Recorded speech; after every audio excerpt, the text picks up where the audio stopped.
Black Star Network is here. Hold no punches. I'm real revolutionary right now. Support this man, Black Media. He makes sure that our stories are told.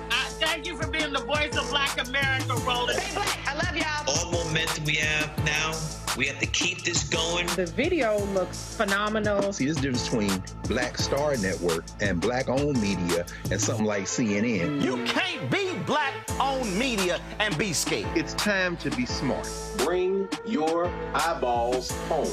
You dig?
it's Monday, October 7, 2024, coming up on Roland Martin Unfiltered, streaming live on the Black Star Network. A black Arkansas town is screaming massive voter suppression after the County Board of Election Commissioners voted to eliminate an early voting location in West Memphis. The mayor of West Memphis will be joining us to talk about this. Also, Angela Alsobrooks is trying to become the next United States Senator from Maryland. I'll show you our conversation. Vice President Kamala Harris commemorates the first anniversary of the Hamas attack against Israel, and she addressed the humbled comment from Arkansas Governor Sarah Huckabee Sanders when it came to her having children. The Supreme Court is back in session. We'll tell you about some of the cases they will not hear. Also, the Georgia Supreme Court has reinstated the state's abortion ban. Plus, we'll give those of you who have a short memory a refresher on just how racist the orange convicted felon is. It's time to bring the funk on Roland Martin Unfiltered on the Black Star Network. Let's go. He's got it. Whatever the miss, he's on it. Whatever it is, he's got the scoop, the fact, the find. And when it breaks, he's right on time and it's rolling. Best believe he's knowing. Putting it down from sports to news to politics. With entertainment just for kicks, he's rolling. It's on go, roll, roll, y'all. It's Roland Martin, yeah. Rolling with Roland now. He's funky, he's fresh, he's real, the best, you know he's Roland Martin now.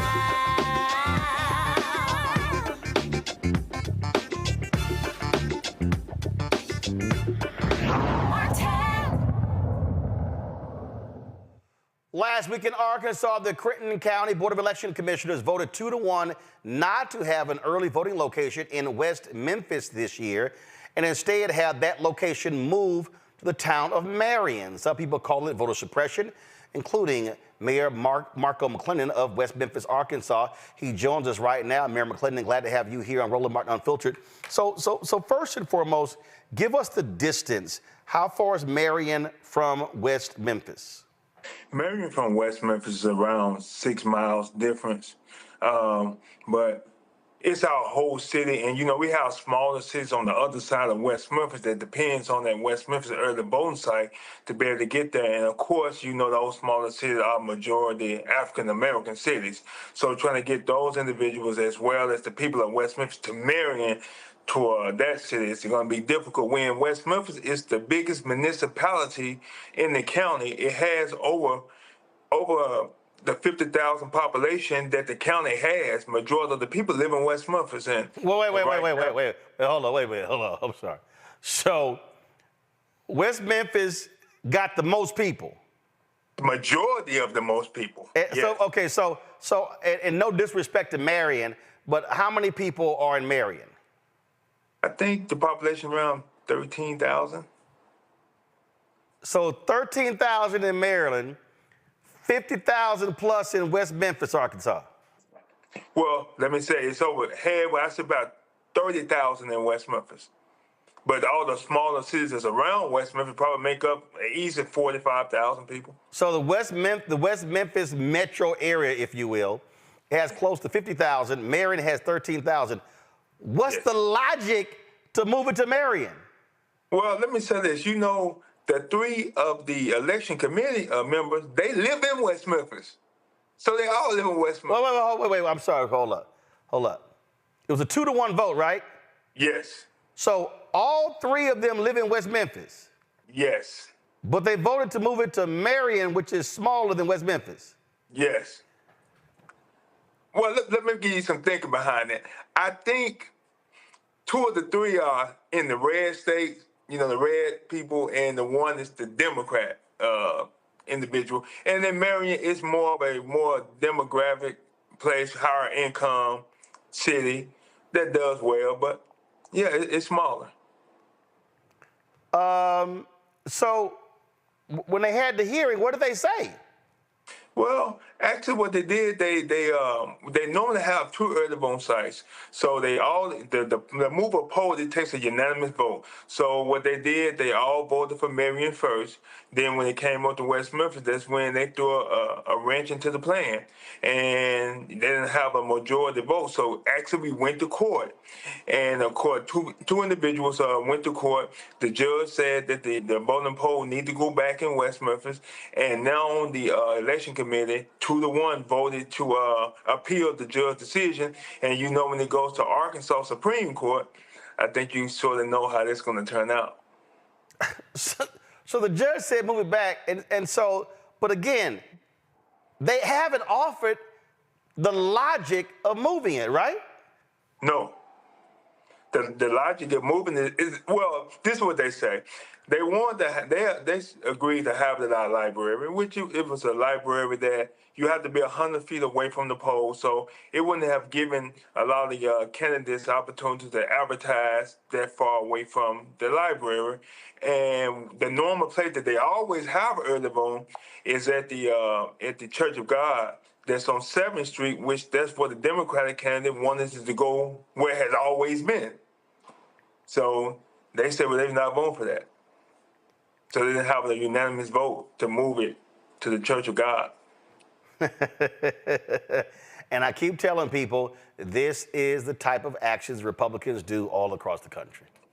Yes, I mean, I never thought in 2024 that I'd be fighting now the same battles that my grandparents and other African Americans and women had to fight in the 50s and 60s. I never thought that I would be experiencing this right now. And you know something is really hurting West Memphis because we have some major referendums on that ballot. You know, we have where we're trying to build an aquatic center to give our kids a swimming pool, give them something to do to keep them out of trouble, as well as a recreational center where they shoot ball, volleyball, pickleball, whatever they want to do, as well as we have a fire department.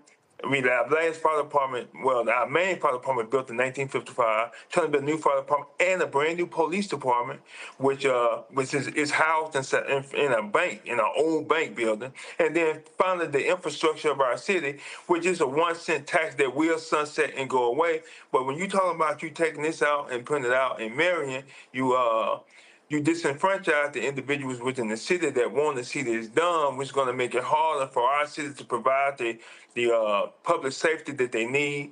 Also get quality of life to new people that want to come here and the people that's already here and fix our infrastructure. Well, that's exactly how they do this. Mayor McClendon, keep up the fight. We appreciate it. Thanks a lot. I'm going to stay in it. Yes, sir. We appreciate it. Thank you very much. Look at my panel, Dr. Julianne Malveaux, economist, president, emerita, Bennett College, all throughout D.C. Dr. Avis Jones, DeWeaver political analyst, joining us from National Harbor, Maryland. Jolanda Jones, Texas State representative and lawyer out of Houston. I'm going to start with you, Avis. So here's interesting. This is a story from one of the local TV stations. They wanted to move it to early voting at the West Memphis Library, which you heard the mayor say. This article says, but apparently that location was insufficient due to traffic and parking. But Avis, this is exactly what they do. This is literally what they do. We've seen this in other places. They will literally move it to a smaller location, further out, so limited parking, because they want to create long lines to frustrate people to keep and say, you know what, line too long, I'm going home. This is what Republicans do. This is their strategy. This is the playbook, and as you mentioned, it's been their playbook for years. I mean, generally speaking, there have been studies that have shown that overall, Black people just wait longer in lines to vote than their white counterparts, specifically because this is a plan that is implemented all over the country. They want to make it inconvenient. They want to make it hard.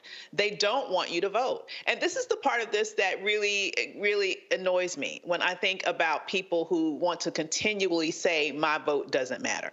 If your vote didn't matter, why do you think they'll be going to all of these lengths in order to stop you from voting, to discourage you from voting, to make it that much more frustrating for you to be able to exercise your right to vote? They're doing this, and they're specifically targeting those communities that are disproportionately African American because they know our power, and they're trying every way that they can to take it away from us.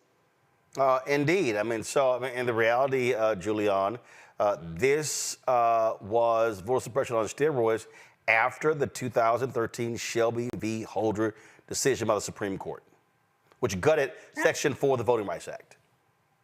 Absolutely. I mean, these people, Avis is absolutely right. These people have been plotting and planning to steal this election, not through basic theft, but through all this gerrymandering and manipulation with voting places. You know, one of the things that the mayor did address, and I'm not sure what the answer would be, but how difficult, more difficult. He said 6 miles. The 6 miles is their public trans. How do people get from point A to point B? So we're basically looking at a systematic plot to deny Black people the vote. And that systematic plot is being played out on a micro level and on a macro level. And I don't know where the playbook comes from, but what we do know is that people are being denied the right to vote. I'm thinking back, Roland, to Mississippi, 1964, 1968, when for Black people to vote, sometimes they had you look at a jelly bean jar and ask you how many jelly beans were in the jelly bean jar. All kind of craziness, and this is that same kind of craziness. Now, it's not as bad as a jelly bean jar, but yes, again, it is, because people do not have the ability to easily vote, and the mathematics of this is clear. 45,000 people, West Memphis, 13,000 in Marion. Come on. That is deliberate manipulation. Jolanda, you heard what the mayor said. Look, it's going to go to the Arkansas Supreme Court, very conservative. We'll be shocked to hear if they rule in favor of the folks there in West Memphis, Arkansas. But this is literally in the Republicans' playbook. And this is what they do in states all across the country. They have the control of the election boards. And in fact, in North Carolina, when the Democratic governor won, they changed, and in Wisconsin, they changed the law to strip him of being able to appoint members of the election board because they wanted to control those boards. And I guess the thing that frustrates me about my party is we're not thinking chess like they are. Mm-hmm. And if you think about it, most people are used to voting where they vote, right? So how much sense does it make to make everyone from West Memphis have to drive 6 miles to go to a smaller facility? But the people that live in the small town, they don't have any, they have comfort to go vote where they're used to voting. I also don't think it was an accident that they voted on the white place first, where they got unanimity, because we always want to be fair. Democrats, Black folks, we always want to be fair. We always want to include everybody, when they literally never want to include us. And this race is going to be a close race by what all the experts are saying. And so if you take away 5,000 votes here, 10,000 votes here, it adds up, and it's going to make up the margin. So that's what Trump is doing. And they have literally changed the electors and all of the swing states where Republicans get to decide whether elections are certified. And so I'm concerned that they have in place the mechanism to steal this election. But this is just one example. It's the same thing here. The people in the white affluent areas here in Texas, in Houston proper, Montgomery County, they have a lot of places to vote, and the Black places don't. And so what we need to do as Black people is we need to understand that we have to work harder, jump faster, know more, drive farther, wait in longer lines, and we cannot let that dissuade us. Right. We need to do what we have to do regardless, because I've been Black all my life. So have y'all. Y'all know we've got to do better. We've got to work harder, and we just need to do that. And then when we take control, then we need to do the same kind of stuff they're doing. Because all this, when they go low, we go high. Now that ain't me. When they go low, we need to go lower. All right, folks, got to go to a break. We come back. We are going to talk about a lot of things happening politically, but also I had a chance to talk to Angela Alsobrooks, who's running for the United States Senate in Maryland. We'll have that conversation for you. You're watching Roland Martin Unfiltered on the Black Star Network.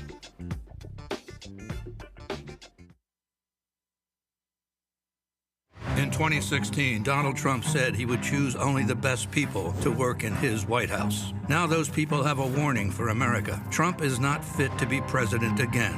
Here's his vice president. Anyone who puts himself over the Constitution should never be president of the United States. It should come as no surprise that I will not be endorsing Donald Trump this year. His defense secretary. Do you think Trump can be trusted with the nation's secrets ever again? No. I mean, it's just irresponsible action that places our service members at risk, places our nation's security at risk. His national security advisor. Donald Trump will cause a lot of damage. The only thing he cares about is Donald Trump. And the nation's highest-ranking military officer. We don't take an oath to a king or a queen or to a tyrant or a dictator. And we don't take an oath to a wannabe dictator. Take it from the people who knew him best. Donald Trump is a danger to our troops and our democracy. We can't let him lead our country again. I'm Kamala Harris, and I approve this message. He told us who he was. Should abortion be punished? There has to be some form of punishment. Then he showed us. For 54 years, they were trying to get Roe v. Wade terminated, and I did it, and I'm proud to have done it. Now Donald Trump wants to go further with plans to restrict birth control, ban abortion nationwide, even monitor women's pregnancies. We know who Donald Trump is. He'll take control. We'll pay the price. I'm Kamala Harris, and I approve this message. I get it. The cost of rent, groceries, and utilities is too high. So here's what we're going to do about it. We will lower housing costs by building more homes and crack down on landlords who are charging too much. We will lower your food and grocery bills by going after price gougers who are keeping the cost of everyday goods too high. I'm Kamala Harris, and I approve this message because you work hard for your paycheck. You should get to keep more of it. As president, I'll make that my top priority. Bob and I both voted for Donald Trump. I voted for him twice. I won't vote for him again. January 6th was a wake-up call for me. Donald Trump divides people. We've already seen what he has to bring. He didn't do anything to help us. Kamala Harris, she cares about the American people. I think she's got the wherewithal to make a difference. I've never voted for a Democrat. Yes, we're both lifelong Republicans. The choice is very simple. I'm voting for Kamala. I am voting for Kamala Harris. Hello, I'm Jamia Pugh. I am from Coatesville, Pennsylvania, just an hour right outside of Philadelphia. My name is Jasmine Pugh. I'm also from Coatesville, Pennsylvania. You are watching Roland Martin Unfiltered. Stay right here.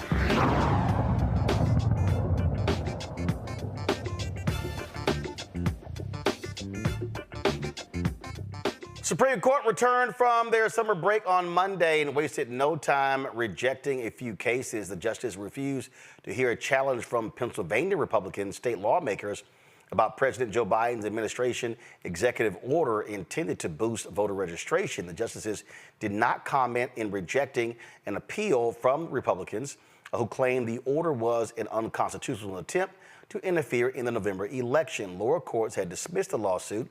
The justices also rejected two appeals stemming from baseless claims made by Republicans that voting machines and software of Dominion voting systems were responsible for Trump's defeat in the 2020 presidential election. In one case, the court turned away an appeal from Fulton County, Pennsylvania, questioning a Pennsylvania High Court ruling involving voting machines. The other rejected appeal involved claims from people around the country that Denver-based Dominion tried to silence them. A Supreme Court refused to require doctors in Texas to perform certain emergency abortions when the procedure would conflict with the state's strict abortion ban. The justices left in place a lower court ruling that rejected the Biden administration's claim that federal law requires access to emergency abortion care even in the states that restrict the procedure.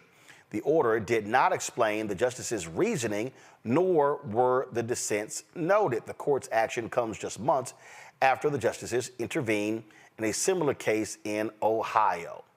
In the Georgia Supreme Court, they have reinstated the state's controversial heartbeat abortion law while an appeal from the Georgia Attorney General's office is being heard.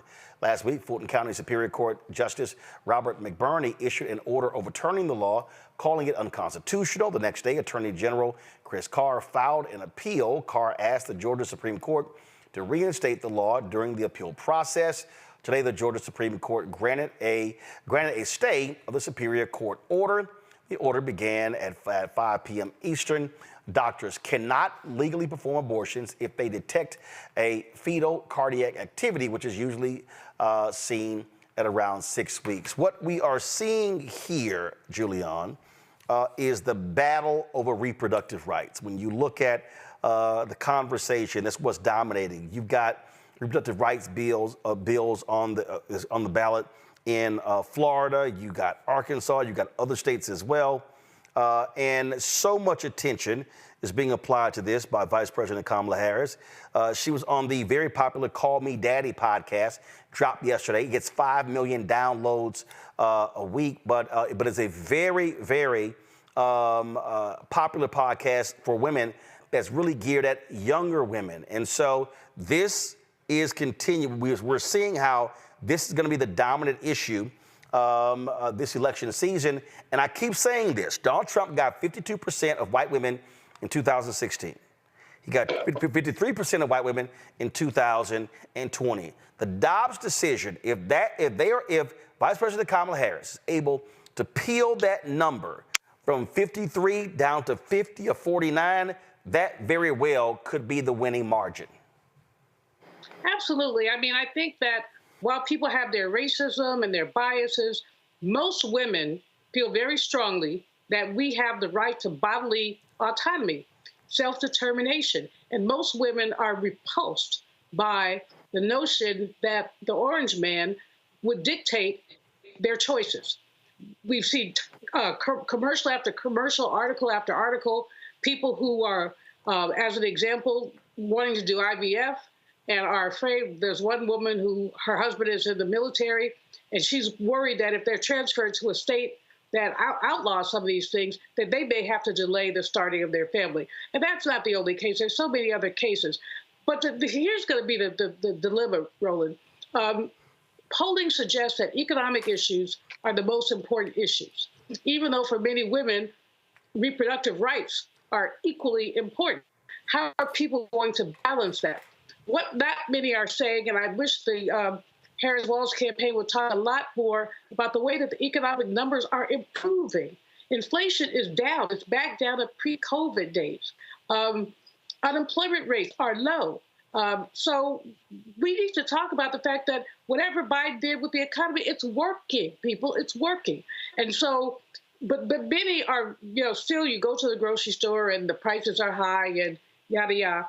So you still have people who are saying inflation is too high. But I think they're just repeating something that's in the hymn book because inflation is under control right now. So that's going to be a dilemma for many women, and especially for white women, because they're influenced, of course, by their spouses. And, to get a white male vote for Kamala, well, there are a few. We were white dudes. There are a few, but many white men are going to walk away from Vice President Harris. And so we have to figure out how to make the case that the economic numbers are better. Avis?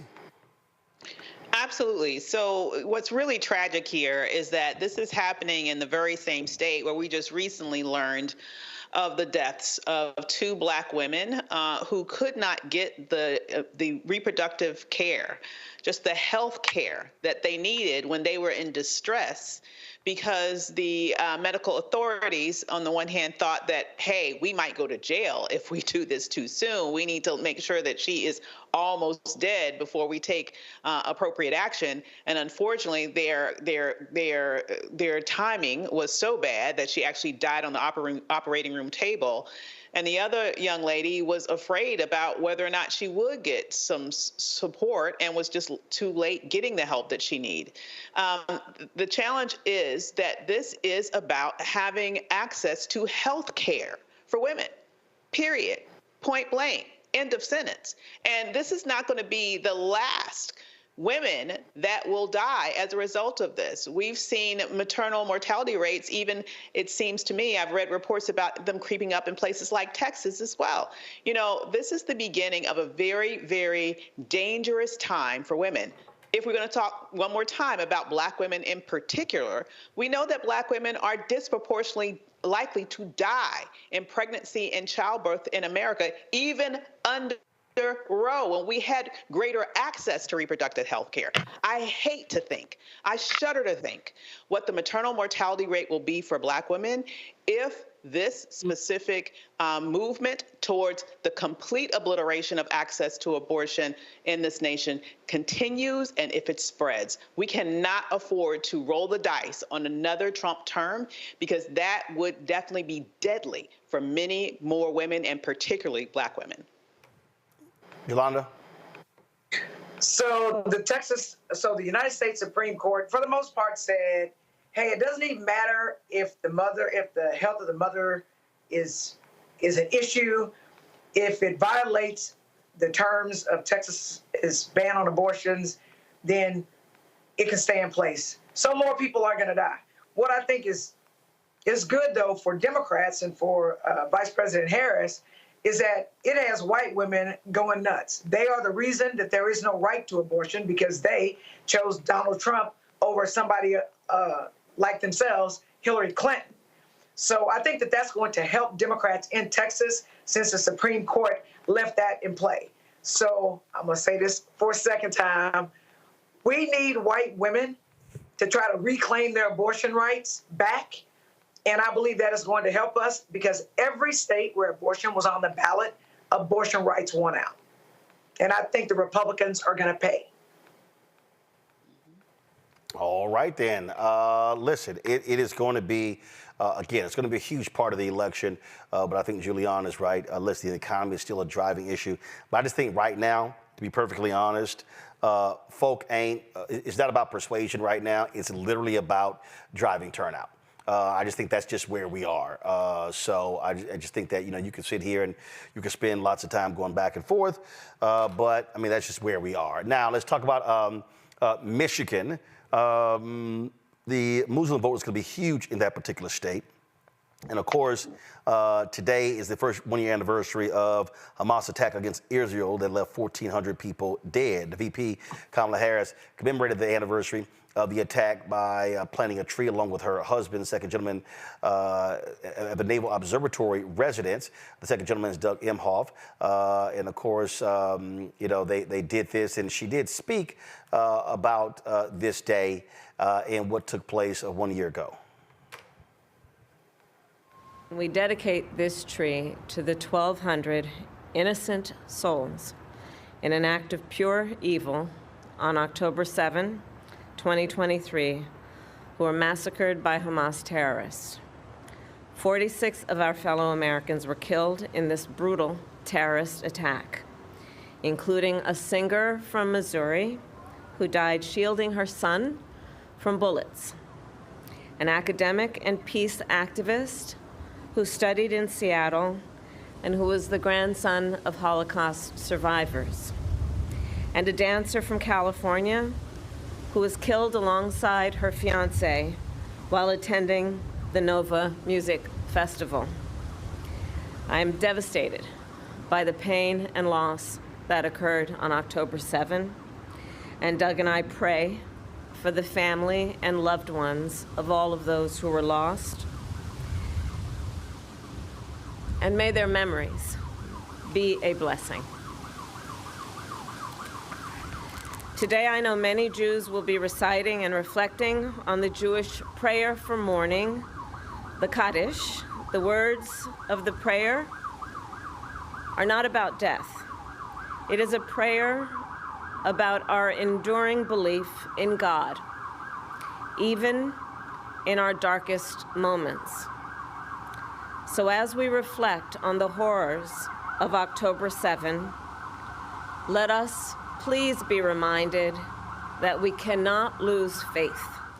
I will never forget October 7, and the world must never forget. What is asked of us? We must work to ensure nothing like the horrors of October 7 can ever happen again. And on this solemn day, I will restate my pledge to always ensure that Israel has what it needs to defend itself, and that I will always work to ensure the safety and security of the Jewish people here and around the world. What is asked of us? We must reunite the hostages held in Gaza with their families, and I will never stop fighting for the release of all the hostages, including the American citizens, living and deceased: Omer, Idan, Sagi, Keith, Judy, God, and Ite. What is asked of us? We must uphold the commitment to repair the world. Now, folks, this is an election issue, obviously, and in Michigan, you see what the focus has been. And so this woman here was introducing Jill Stein, and if you want to understand, frankly, why a third-party vote is a waste of time, just listen to this here. The election has already started. Absentee ballots have been sent. We need to catch up rapidly. We need everyone here to get active. We need to be clear about what our goals are. We are not in a position to win the White House, but we do have a real opportunity to win something historic. We could deny Kamala Harris the state of Michigan.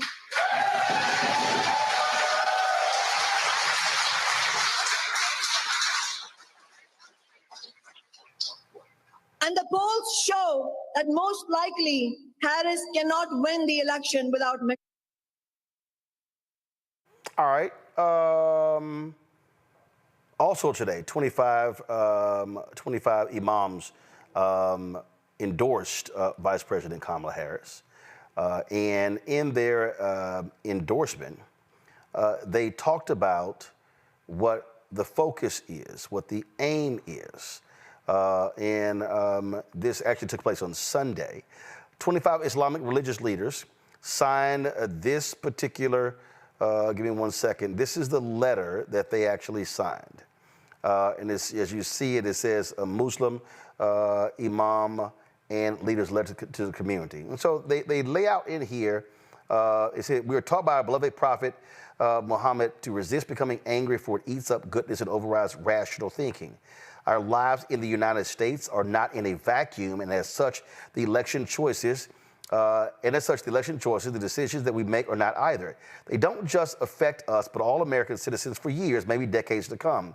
We are to be future-oriented, strategic, and rational rather than just focus on the present. Thus, it is imperative that we elect leaders who have committed to a ceasefire, an independent Palestine, stabilizing our democracy, and who stand with our community. So here's the thing that is strange to me here, Jolanda. I totally understand.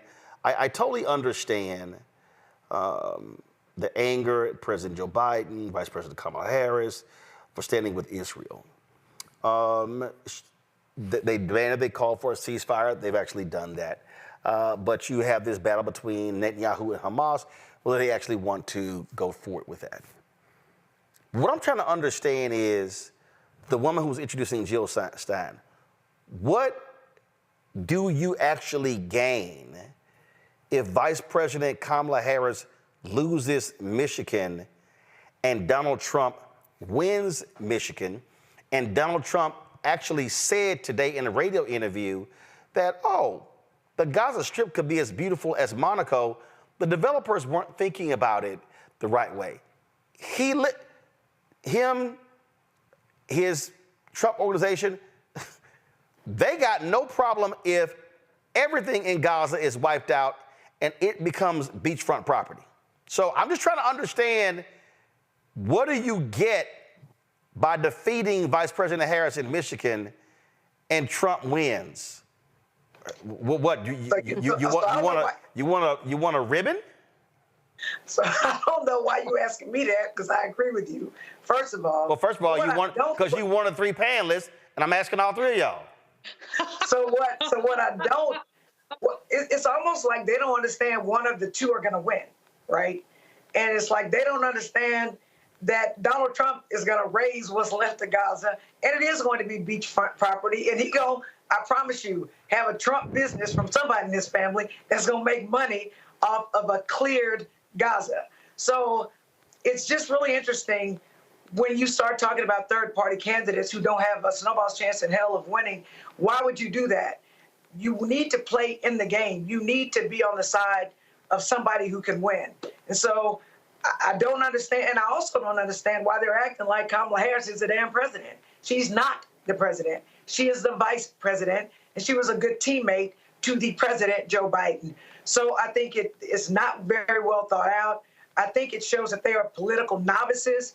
I think that Jill Stein wants to be a spoiler, but I think she's going to spoil everything for America if, in fact, they get a number of Muslims to vote for Jill Stein to give Trump the victory. I have no clue why they're not looking at Trump and how dangerous he is. He literally cannot stand the Muslims. So no matter how mad you are at President Biden and Vice President Harris, Trump hates Muslims. He said he hates Muslims. He ain't trying to have no ceasefire. And so I think it's not very well thought out, and I think it is dangerous for democracy. So, Avis, this is what their letter said, alluding to what Jelana just said there. First, in fact, go back to my iPad. First, in fact, what is happening is not on her, for she is not the president of these United States. Prior to serving in her current position, Vice President Harris has been regularly engaging with the Muslim community throughout her long and distinguished career. When Donald Trump passed the Muslim ban, it was then Senator Harris who filed a bill in the Senate seeking to provide access to legal counsel for our brothers and sisters caught in the Muslim ban. Vice President Harris held the first Eid al-Adha celebration in American history at her home, welcoming Muslim leaders from across America into her living room. This is beyond symbolism. It is an affirmation that Islam is an American religion. And again, I totally understand pushing the administration as far and as hard as you can. But this idea of saying, yeah, vote for Jill Stein to keep Harris from winning Michigan, which means, and then to say, oh, we know Stein has no chance at becoming president, but we can keep Michigan from Kamala Harris, which means that it will go to Donald Trump. Avis, I don't get it. I completely agree with you. And just as what was alluded to previously, it reeks of a lack of political sophistication and knowledge. It is completely ignorant. It makes you wonder, does she even really give a damn about the people that she's claiming to give a damn about? Because all she has to do is look at what Trump did when he was in the White House the last time. I mean, this is the person who is, best buds with Netanyahu's expansion of settlements in the West Bank. This is the person who allowed the U.S. embassy to be moved to Jerusalem, which was very controversial at the time and likely is still very controversial. And I completely agree that if there's any hope of having some sort of serious efforts with regards to humanitarian aid and rebuilding of Gaza, it won't happen seriously in a Trump administration. He's going to do a land grab and allow the Israelis to do whatever sort of land grab agenda that they have as well, completely unchecked. So if you can look past your nose and think about the future, it is an absolutely ignorant stance to take. I will say one other thing about Jill Stein specifically. She's exactly right when she's saying that Jill Stein won't win the presidency, because Jill Stein has never won any election that she's ever competed again ever in her life. She is a professional spoiler. She gets paid to lose. And when you think about, this is the woman who was also pictured having dinner with Putin, it does make you wonder, where else is she getting money from in order to be on her spoiler campaign that she continues to be on? I haven't forgotten about Michigan last time in regards to the Trump race against Hillary Clinton, where more people voted for Stein than was the margin of victory for Trump, for the margin that Hillary lost by in Michigan. So you can say that she was a very valuable asset for other people outside of this country that wanted to have control over that specific election. I am concerned not only with what I heard there, but also with the overall agenda of Jill Stein specifically and the Green Party and what their actual motivations are. So, Julian, when you talk about Trump and his views about Muslims and immigrants and you name it, he was on Hugh Hewitt's radio show today. Hugh Hewitt, conservative. And I want people to hear what this man actually said. Watch this. just have to let them. She wants to go into government housing. She wants to go into government feeding. She wants to feed people. She wants to feed people governmentally. She wants to go into a communist party type system. When you look at the things that she proposes, they're so far off. She has no clue. How about allowing people to come through an open border, 13,000 of which were murderers? Many of them murdered far more than one person, and they're now happily living in the United States. You know, now a murderer, I believe this, it's in their genes. And we got a lot of bad genes in our country right now. They had 400.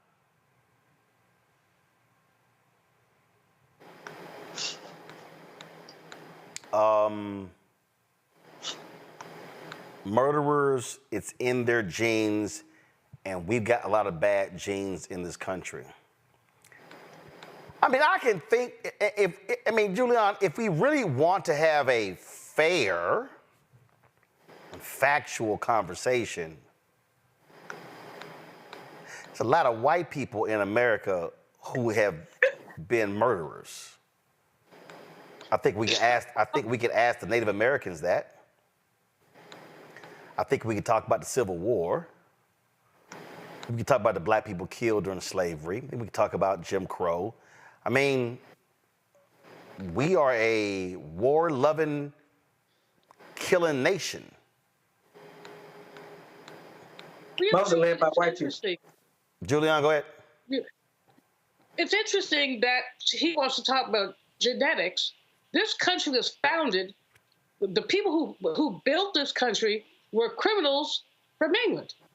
They were sent here because they couldn't be held in English jails. They were sent here and turned into indentured servants. These were white folks who were stealing, killing, lying, doing all the things that the former president does. So for him to talk genes is to basically show his ignorance, but the whole thing is ignorance. I mean, his racism, his biases, his hatred are replete.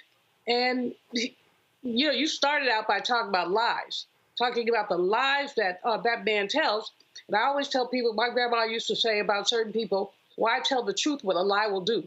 And what she meant by that is you're just such a liar, you wouldn't know the truth. You would know the truth if it slept with you. I mean, you basically don't know truth. And so this nonsense that he keeps putting out there, especially the attacks on Kamala, and especially around the issue of being a communist, which is absurd. I mean, she is your basic neoliberal, frankly. She's not even as left as some of us would like her to be. She is the preferred candidate for many of us because she's the best candidate. And even if she weren't the best candidate, Mr. Trump doesn't have any business being within spitting distance of the White House, not even being in it, within spitting distance. His ethics, his morals, everything are just so extraordinarily flawed. But again, he comes at her with all these buzzwords, and the problem is that some people believe that. Roland, I was at the LA train station on Friday, just minding my business, waiting for someone to pick me up. And a lady sat down next to me and started chatting, and she told me she heard that Kamala was a communist. And I said, but where did you hear that? And where do you watch the news? She said she watched Fox. I said, see, that explains it. You need to change her channel. Watch CNN, MSNBC, something, local news. They'll watch Fox. And she said, well, sometimes they say questionable things. This is an older black woman. Sometimes they say questionable things. I said, so sister, do your work, do your research. This was a sister who was in her 70s, was working 3 jobs to pay her mortgage. Her Social Security didn't cover it. So the economy was important to her. But somehow, whatever Fox is saying had her to the conclusion that Kamala was a communist. I gave her, I made a list for her. My friends were waiting for me. I'm like, give me a minute. I made a list of her of some things she might want to read and take a look at. Because this is, the more that they tell lies, the more people believe them. And that's the problem. You hear it over and over and over again. And so this he has to be fact-checked. Yeah, I mean, listen, we're not dealing with very smart and bright people. And we're just not. And so we come back, I want to deal more with this. You got a bunch of brothers out here who are pissed off with Magic Johnson because he implored for black men to actually vote for Kamala Harris. But do y'all folk out there who keep trumping Trump, y'all do know how racist this fool is, right? We're going to unpack that when we come back as well, folks. Don't forget, right back at Roland Martin on the Black Star Network. Support the work that we do. Join our Bring the Funk fan club. The goal is to get 20,000 of our fans contributing on average $50 each a year. That's $4.19 a month, 13 cents a day. That raises $1 million for the work that we do here. Of course, you can do so. Cash App for y'all is so screwed up. I mean, it is so screwed up. They said in order to use Cash App, you got to be an LLC. We're an S Corp, and so they've shut down our Cash App account. And then they have, you could use QR code with Square, but it's matter of fact, one person texted me, and when I sent to them, they asked me for every damn thing except the color of my underwear. And it's complicated as hell. So Cash App, could y'all please go back to the old damn system where it was easier for people to give? I told them, I said, our donations are down 80% because of Cash App changing their procedures. So it's absolutely ridiculous. So please, y'all, let them know exactly how you feel. So matter of fact, move to the other platforms. Okay, so if you want to be able to easily give to us, PayPal, Venmo, Zelle, because Cash App is a joke. Okay, they need to go back to the old rules because it's ridiculous what they've actually done. So PayPal is R Martin Unfiltered, Venmo is RM Unfiltered, Zelle, Roland at RolandSMartin.com, Roland at RolandMartinUnfiltered.com. And so again, PayPal, Venmo, Zelle, while we still deal with this nonsense with Cash App and all of their ridiculous new procedures. So, all right, folks, we'll be right back.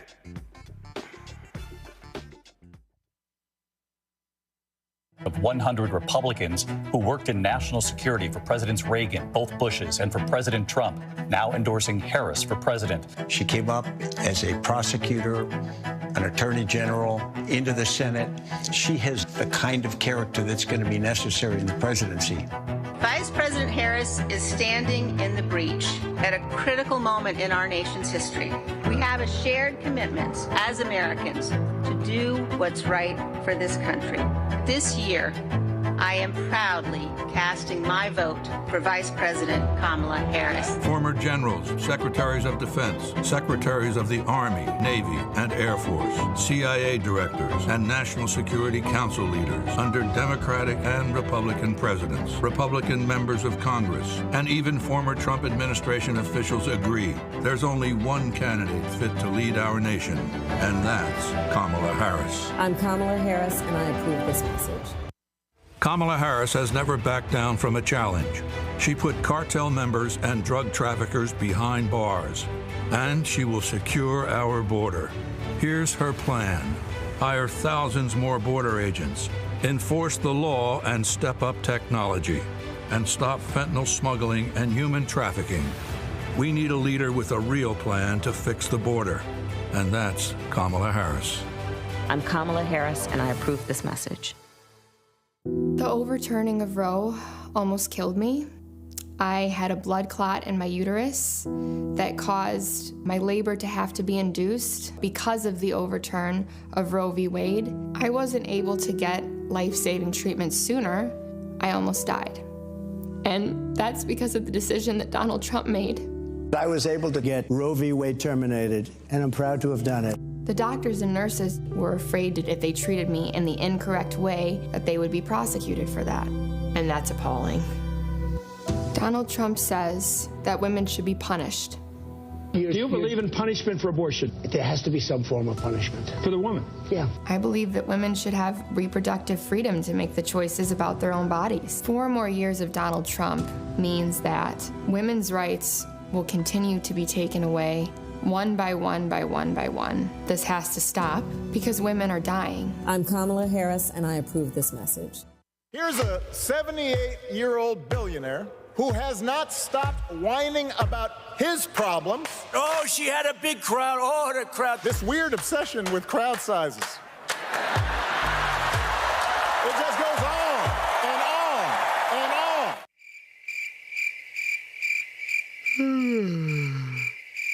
America's for a new chapter. We are ready for a President Kamala Harris. I'm Kamala Harris, and I approve this message.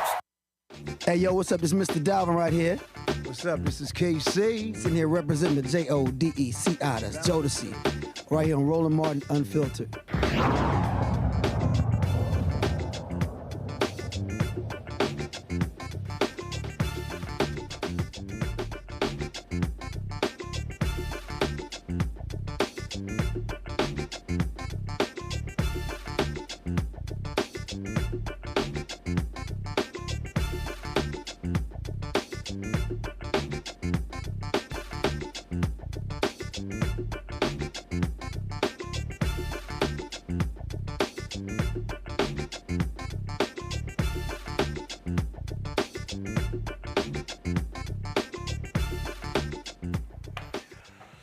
All right, so let's not forget who we're dealing with, the kind of person we're dealing with. He got his career started refusing to rent apartments to black people. He wanted the Central 5 Park to actually be executed. And so here's some other things that Trump has actually said about black people.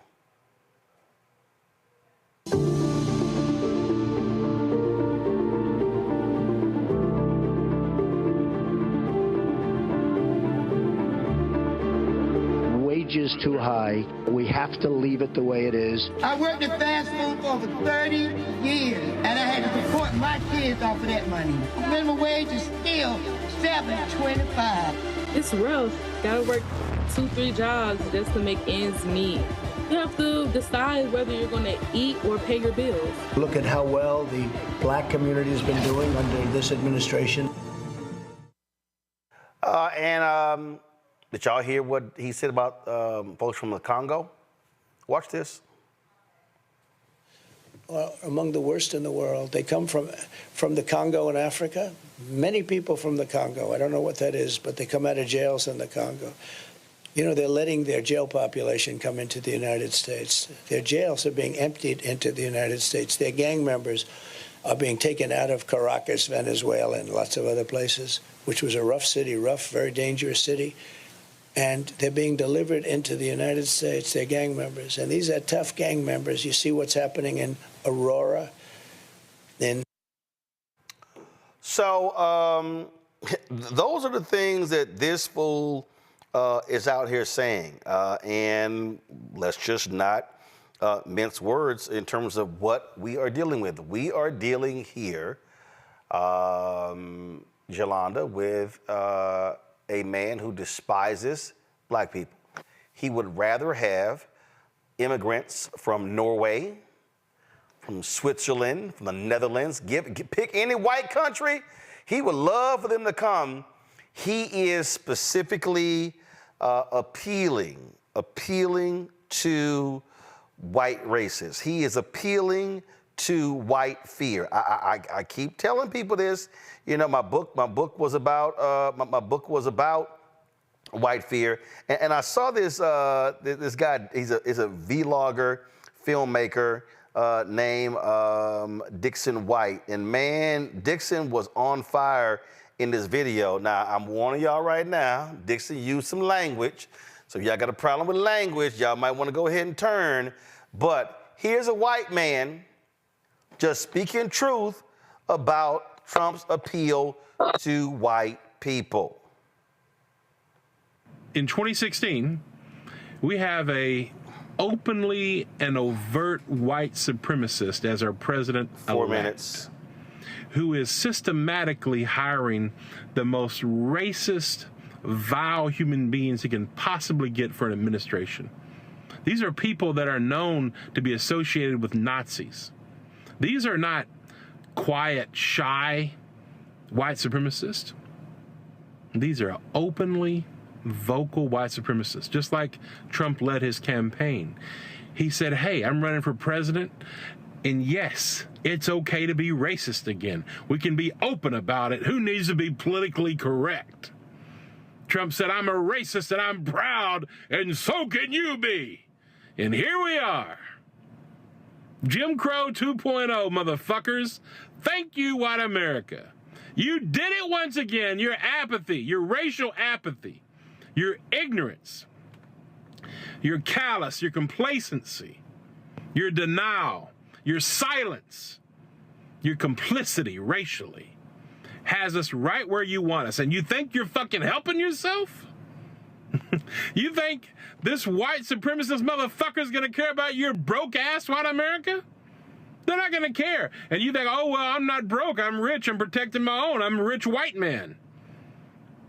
You think you're helping yourself? You think you're helping yourself by living a lie? You think you're helping yourself with all the distrust, with all the racial strife that's happening and that's coming? You think you're helping yourself spiritually, morally? Do you really think this is good for our country? White supremacy, white nationalism, rampant for the next 4 years. God knows what this motherfucker's gonna do and his racist cabinet. God knows how many years he's gonna try to take us back. He's got the Senate, he's got the House, he's gonna try to affect the Supreme Court. Thank you, white America. You ignorant racist motherfuckers who voted for Trump. You really think you're helping your cause. All your fear, you're so threatened. You're so threatened by the Mexicans, by the illegal aliens, by the immigration, the immigrants. You're so scared. You're so scared of anything that's not white. You've been taught, oh, I've got to protect my whiteness. I've got to protect my privilege. I've got to protect my status. I've got to remain on top. This country was made for me. I'm Mr. White. You're pathetic. You're disgusting. And you're a psychopath. It's social, psychological narcissism. That's what white supremacy is.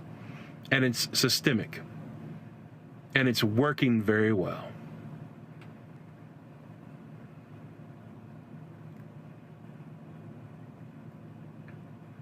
When will white America face the reality of what they've done, what they're doing, and where they're going?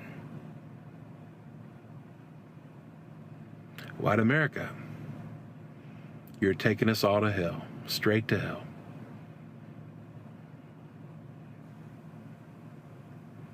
You think you're just hurting people of color? You're destroying your very self and you're destroying your country. Until white America can come out of denial, face the white supremacist culture that we are, we will never know peace.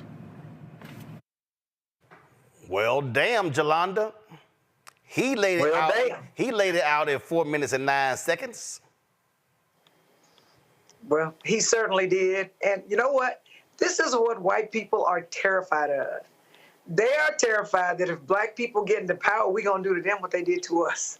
So that's why they're trying to hold on to power. I'm going to say that again for people who didn't understand. They are terrified that when we get in power, we're going to do to white people what white people have done to us. They are afraid we're going to stack the courts. They're also afraid that they're not making enough babies. And so they have to, while they still are in power, gerrymander and stack the courts and make anti-black laws in order to protect their superiority, because they do not, and let me be clear, it's superiority in their name only. It's not actual superiority. And so, and let's be clear, this country was founded on white supremacy. They came and took land from the Native Americans and the Mexicans, and it was all about white people. Remember, the only people who could own land were white men who actually owned property. Women couldn't even do it. So this country was founded on white supremacy, and they're just trying to hold on to it. And what I don't understand about black people, one, is why we don't do our homework, because Donald Trump is racist. Donald Trump paid back with the Central Park Five. I believe they said he paid $75,000 for that ad. You know how much $75,000 is to say that they should be executed for a non-capital crime? So Donald Trump has always been racist. He always picks racist countries from Africa, Haiti, even in Venezuela. And he talks about black people in other states in Aurora, Colorado, and wherever. And that's what he does. So why anybody, let's say he did give us $1,200, which I'm not convinced that was under him, right? We're going to vote this country into hell for $1,200 when if we had better wages, we'd make way more than $1,200 over the course of a year. So we're not thinking, and I don't understand. But it's not just us, okay? I'm telling, listen, this is what I keep trying to remind people, Avis. 69 to 70% of the total electorate is going to be white. The numbers are the numbers. And what we're facing, it's white fear. Matthew Iglesias, Dave, why is it escaping me? He follows me. Weigel, okay. Twice in the last 3 days, both of them tweeted. They were like, Democrats were the most pro-union. They gave them everything they want. So maybe Democrats need to stop being so far left. And I said, stop. Matter of fact, let me pull up the Iglesias tweet because it's amazing how these folk, like, they go a long way and don't want to say white. Let me find his tweet. Because I saw it, and I was like, bro, did you leave something out? I said, it seemed like you left something out. Give me a second, hold on. Let's see here. And I've seen several of these tweets, and these white journalists just don't want to call out whiteness. What they do is that they want to dance and hop, skip around every single thing, but they don't want to just say white. So every time they keep talking about union workers, they keep saying, well, the Democrats and, the union workers. And I'm like, no, the white union workers, the white Teamsters, the white firefighters.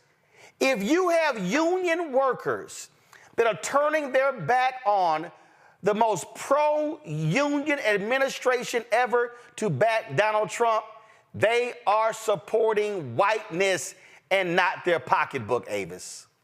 Absolutely, 1,000% true. I mean, here's one of the reasons why the right wants to demonize critical race theory, because a critical race theorist would tell you that the power behind this form of racism, of not naming it, is that you are normalizing and centering whiteness as if it is such the normal thing that you don't have to mention it, right? And so then when you make it invisible, the insidious nature of what it does then goes unchecked, okay?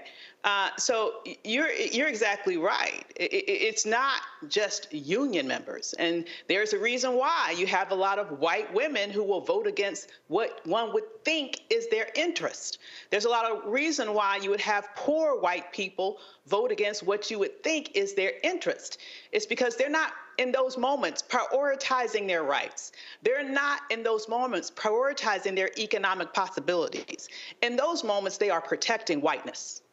And they are protecting the invisible benefits that we all know they get, that are institutionalized, that are built into the system, and just this false sense of superiority that Donald Trump strokes so well for them, right? They're voting to protect whiteness, even if it makes no logical sense with regards to their economic well-being, with regards to their ability to have dominion over their own bodies, with regards to all of those things. whiteness in this country has value. And nobody knows that better than white people, even if they don't want to name it and claim it. I'm sitting here looking at this here, Julian.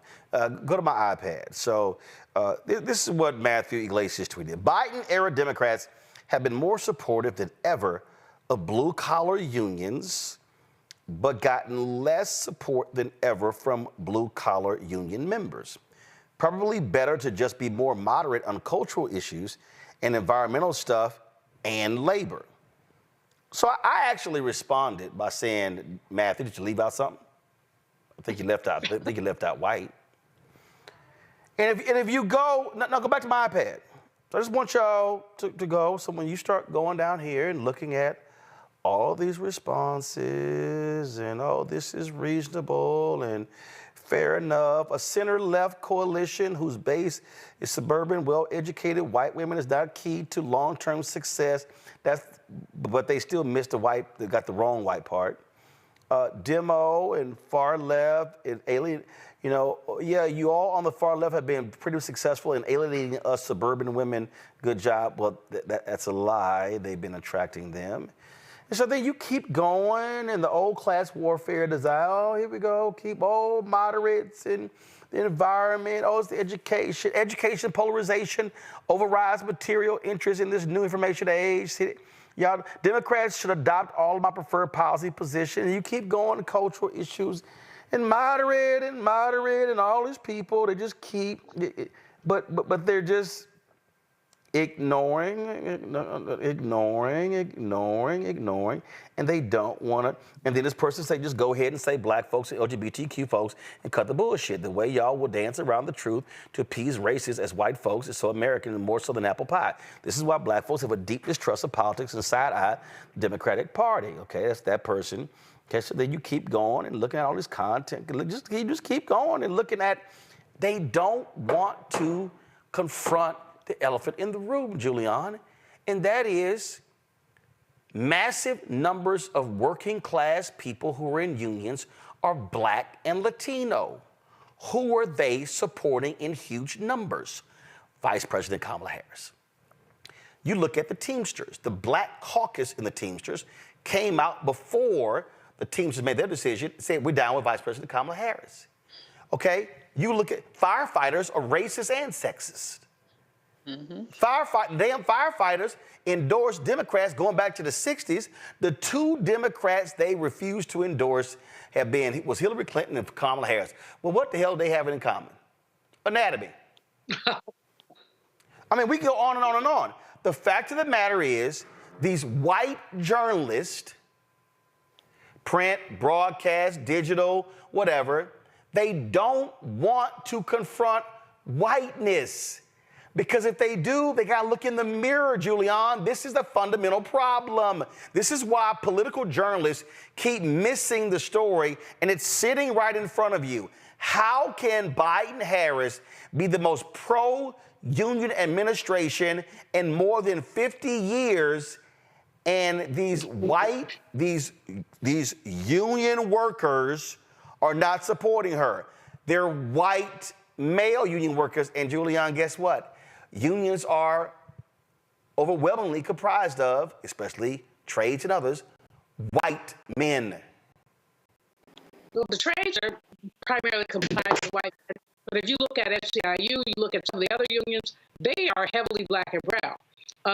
Indeed, when you look at the Teamsters, what a disappointment that they refused to endorse Harris, although President Biden, basically took the chestnuts off the open fire with legislation that help settle some of their differences with their employers. I mean, he went on a limb for them, and for her not to get that endorsement really does speak to, as you say, their racism, their underlying racism. They'll never say it was racism. They'll have some other reasons, but that's exactly what it is.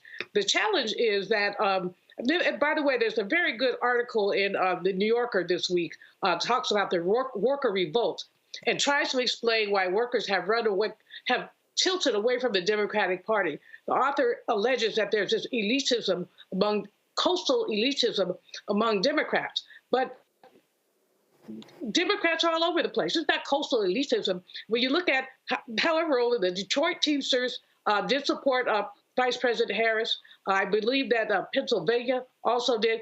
Many key Teamster unions who are in urban areas did support Vice President Harris. And the mistake that the Teamsters made, they claimed they took a straw poll or something.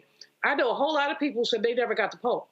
So this might have been a selective poll that went to certain people to justify what is a poor decision. But back to the whiteness thing, I mean, you're right, they have to deny it.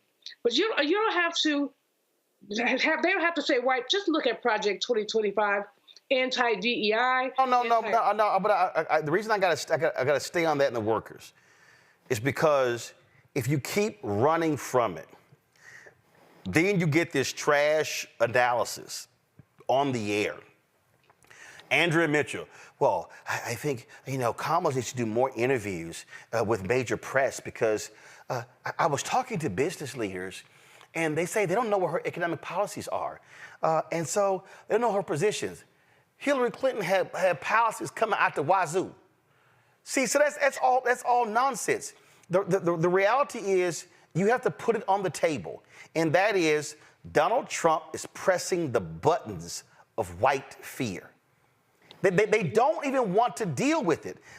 Remember 2016, economic anxiety. I was like, black and brown people are the brokest damn people in the country. So if there's anybody who should be anxious about the economy, it's black and brown people. Nope, that ain't the case. What we are facing constantly is a white media infrastructure that simply is ill-prepared to deal with the realities on the ground and calling a thing a thing. It is whiteness. It is, and see, the problem is they don't want, they keep using the phrases, we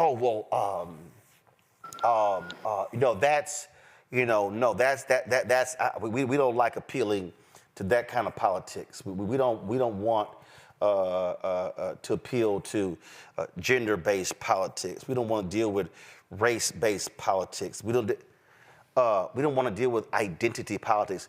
Whiteness in America is an identity. Mm-hmm. Absolutely it is. But what happens is, what's dangerous about not addressing it specifically, it's the same thing as what, raises the hair on the back of my neck when I hear somebody say, I don't see color, right?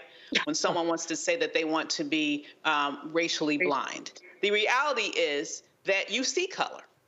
I see color. Unless literally you are colorblind, you see color, okay?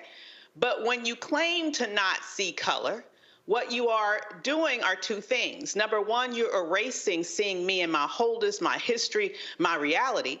But at the same time, you are also allowing the normalcy of built-in advantages, built-in institutionalized racism to continue to go unchecked. That is the benefit of not naming it. Because when it becomes the status quo, then it's never challenged. Then it's just reality. And no one wants to admit that that reality needs to be changed. If you were to name it, then a moral country would require that you address it. But not naming it allows the power to remain entrenched, unchecked, unchallenged, and unchanged.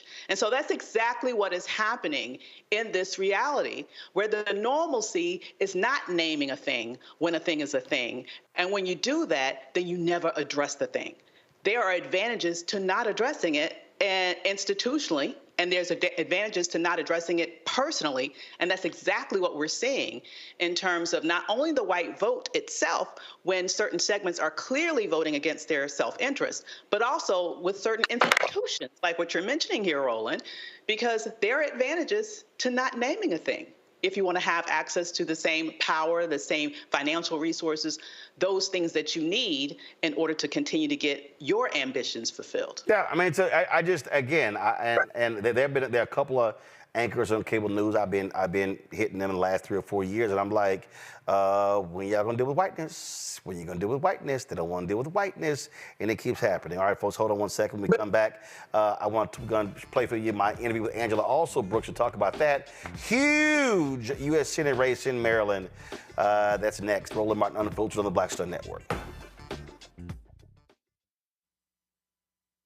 he told us who he was. Should abortion be punished? There has to be some form of punishment. Then he showed us. For 54 years, they were trying to get Roe v. Wade terminated, and I did it, and I'm proud to have done it. Now Donald Trump wants to go further with plans to restrict birth control, ban abortion nationwide, even monitor women's pregnancies. We know who Donald Trump is. He'll take control. We'll pay the price. I'm Kamala Harris, and I approve this message. In 2016, Donald Trump said he would choose only the best people to work in his White House. Now those people have a warning for America. Trump is not fit to be president again. Here's his vice president. Anyone who puts themselves over the Constitution should never be president of the United States. It should come as no surprise that I will not be endorsing Donald Trump this year. His defense secretary. Do you think Trump can be trusted with the nation's secrets ever again? No. I mean, it's just irresponsible action that places our service members at risk, places our nation's security at risk. His national security advisor. Donald Trump will cause a lot of damage. The only thing he cares about is Donald Trump. And the nation's highest-ranking military officer. We don't take an oath to a king or a queen or to a tyrant or a dictator. And we don't take an oath to a wannabe dictator. Take it from the people who knew him best. Donald Trump is a danger to our troops and our democracy. We can't let him lead our country again. I'm Kamala Harris, and I approve this message. I get it. The cost of rent, groceries, and utilities is too high. So here's what we're going to do about it. We will lower housing costs by building more homes and crack down on landlords who are charging too much. We will lower your food and grocery bills by going after price gougers who are keeping the cost of everyday goods too high. I'm Kamala Harris, and I approve this message because you work hard for your paycheck. You should get to keep more of it. As president, I'll make that my top priority.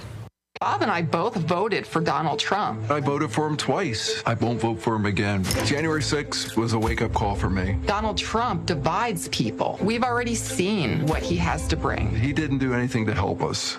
Kamala Harris, she cares about the American people. I think she's got the wherewithal to make a difference. I've never voted for a Democrat. Yes, we're both lifelong Republicans. The choice is very simple. I'm voting for Kamala. I am voting for Kamala Harris. IVF is a miracle for us because it allowed us to have our family. After having my daughter, I wanted more children, but my embryo transfer was canceled 8 days before the procedure. Donald Trump overturning Roe v. Wade stopped us from growing the family that we wanted. I don't want politicians telling me how or when I can have a baby. We need a president that will protect our rights, and that's Kamala Harris. I'm Kamala Harris, and I approve this message.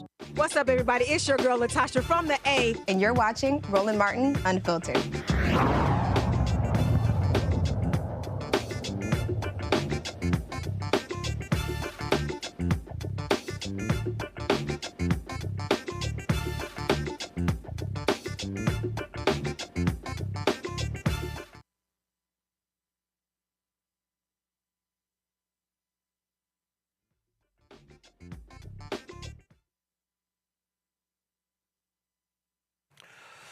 So the Democrats thought they would have a fairly safe seat in Maryland. That is until Larry Hogan, former governor, jumped in on the Republican side. And so it is a battle between him and Angela Alsobrooks, of course, the county executive in Prince George's County. Earlier today, I had an opportunity to finally have a conversation with her, and here is our discussion. Let's jump right into it. Obviously, the United States Senate is extremely narrow when it comes to the control of the Senate. When you look at this election, depending upon what happens in a couple of states, Republican could be in control of it. And so for African Americans out there who are watching, explain how critical each one of these races are when it comes to the agenda that Black folks actually care about. Well, first of all, thank you so much for having me on the show. And I think we all recognize that this is such a consequential election. Maryland, for the first time that any of us can remember, really is at the center of this race, determining the majority in the Senate. What that means is so many of the issues that we care about, everything from reproductive freedom to the freedoms that our foreparents fought for. Those freedoms include voting rights. Includes also the opportunity for us to to have an economy that is fair, that addresses the needs of working class and middle class families, an agenda that that focuses on ensuring that our children will be able to live better than their parents. So that's what what we're talking about in this election. Gun violence, which is, of course, also disproportionately impacted our community. We know that in America, the number one way that our children die is by gun violence. So also having sensible gun legislation is going to be really important. But key to all of that is maintaining Democrats in the majority in the Senate, because we recognize that the Republican Party has already made their agenda clear. They've declared war on the reproductive freedoms of women. They have, for the most part, allowed the NRA to write gun laws in our country and handed over that to them. We know as well that their policies favor big corporations who, in so many instances, pay fewer taxes than average hardworking people, teachers and nurses and others. So this is the reason that this is going to be most important. And we know we're going to elect Vice President Harris as president. I'm already claiming that. And she's going to need to have a majority in the Senate to ensure that she's able to get her agenda passed, that she can have her cabinet picks and other things. So it's a critically important election. You mentioned middle class workers, and Reverend William Barber and I talk about all this all the time. It's rare candidates or politicians will mention poor and low income workers or the working poor, the people who are out there who are on the front lines. And so how does your agenda help those folks? Well, those are the people I grew up with, So, I'm the daughter of a receptionist and a car salesman. And everything I've ever done has been focused on elevating the lives of the people like the ones I grew up with. And that agenda includes things like the tax credit cut for the permanent child tax credit. It includes making sure that people can afford the cost of prescription drug medications, capping. You've seen the Inflation Reduction Act that capped insulin at $35 and allows Medicare to negotiate with big pharmaceutical companies. That's huge for the average family, for poor families, for middle-class families. It's huge because we recognize that many families are really one medical crisis away from complete financial disruption. So keeping down the cost of healthcare. And again, these are areas where the positions of the two parties couldn't be any different. The Republicans, when they were in control of the Senate, tried to overturn the Affordable Care Act 67 different times. This is the one that allows people like me to keep my 19-year-old daughter on my insurance until she's 26. And that Inflation Reduction Act, which capped the out-of-pocket cost of prescription drugs like insulin, they attempted to overturn 30 different times. Every single Republican voted against it. So it has been the Democratic Party that has really centered affordability in healthcare and healthcare costs. And we're going to have to maintain the majority in the Senate to really make sure that our policies are favoring the hardworking, as you put them, people in the middle and lower income families. That's going to be really important. One of the areas that people are focused on, high cost of rent, a lack of housing in this country. What often does not get talked about is the fact that after the housing foreclosure crisis of 2008, we built the fewest number of homes in 2010, 2020 since the 1940s. Prince George's County was greatly impacted by the housing foreclosure crisis. Significant amounts of Black wealth was wiped out as a result of that. And so what is your housing plan in terms of the federal government incentivizing developers to actually build housing? Because that really is the problem that we have. We did not build enough in 2010, 2020. And here we are 4 years into this decade, and we still have not kept up as well. That is a huge part of the housing issue. As the second point is also private equity is estimated will own about 40% of single family homes by 2030. And so how do you also propose in dealing with that? Because if Wall Street is owning 40% of all single family homes, they have no incentive to sell. They want people to remain renters. Well, I mean, you're right. We have a huge housing crisis in our country. It's happening all across the country. And it's definitely also happening here in Maryland, where I talk to families who are concerned about housing affordability. You know, the reality is, as you've mentioned, we've gone backwards in some regards.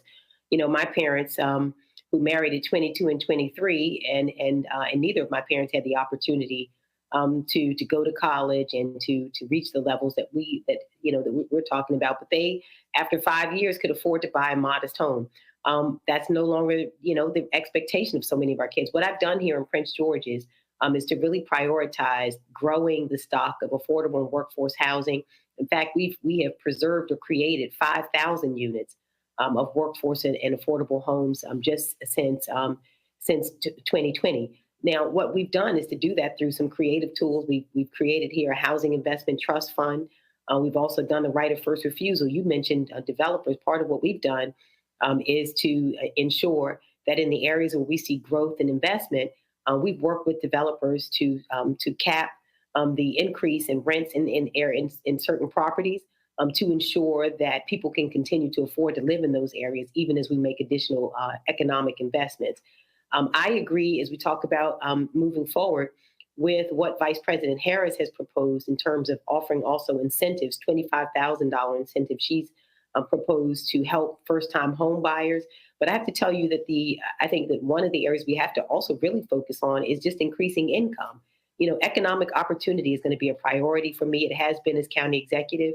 It's the reason that I worked hard to attract the national FBI headquarters to Prince George's County so we could have cybersecurity and technology jobs and really make sure that we're growing wealth in our communities. I think that's going to be critically important. It's going to be creating the housing stock. And I think we also just have to continue to focus on creating jobs. And Prince George is here, and this is something I'll do across the state.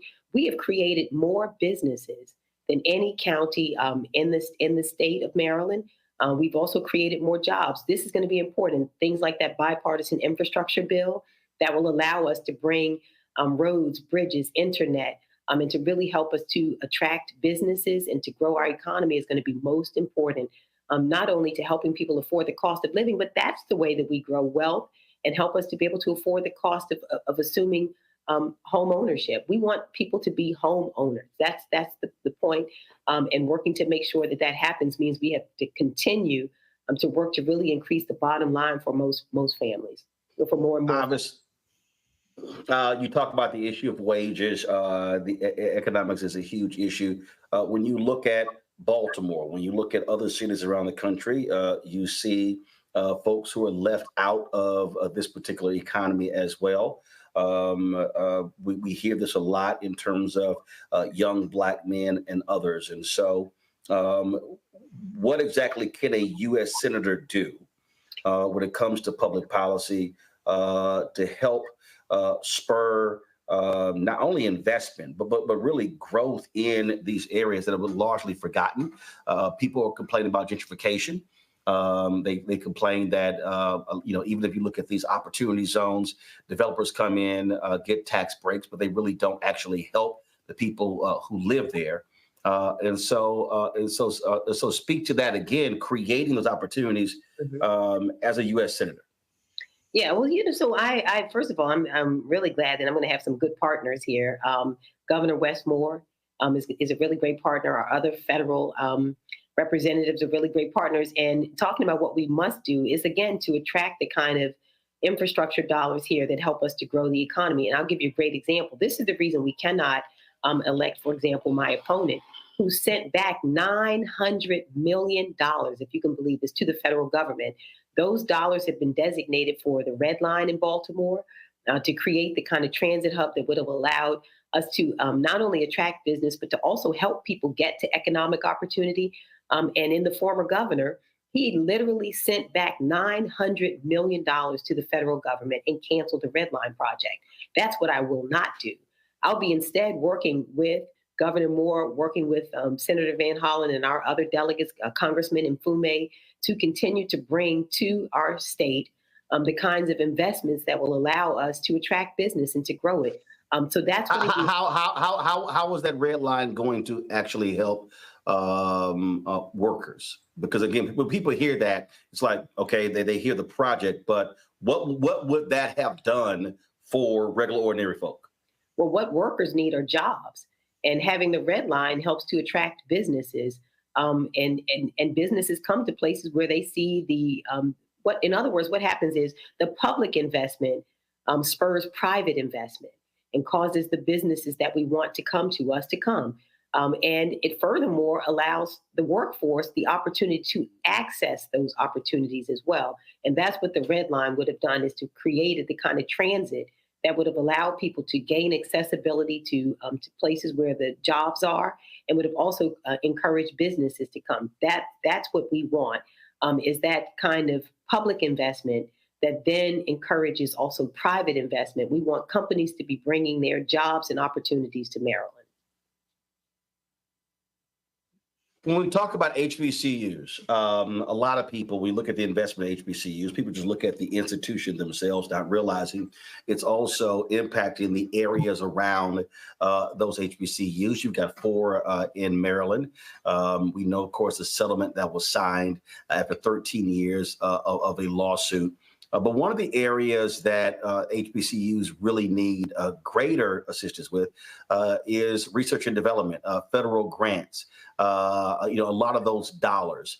And so what is your plan to drive more of those federal R&D projects to the 4 HBCUs in Maryland? I think we have such a great opportunity. As you mentioned, we have some wonderful HBCUs in Maryland who are doing great things. I think about Bowie State University and the innovation hub that they have developed. Dr. Bro has done a beautiful job there. We'll be working to attract both state and federal dollars to help grow the innovation hub that they're building at Bowie State University. I was recently last week at the University of Maryland Eastern Shore, where they have a tremendous aviation program, and we'll continue working with them to create the kind of partnerships. We have so many opportunities we have in the state of Maryland, NASA and other federal agencies, where I think we can have wonderful partnerships to help grow. Morgan State University, I've been on that campus working as well. So we have lots of opportunities. So our HBCUs are doing great work, and just working to make sure that we are attracting the kind of funding back, both from the federal government and, again, working with our state partners to grow it.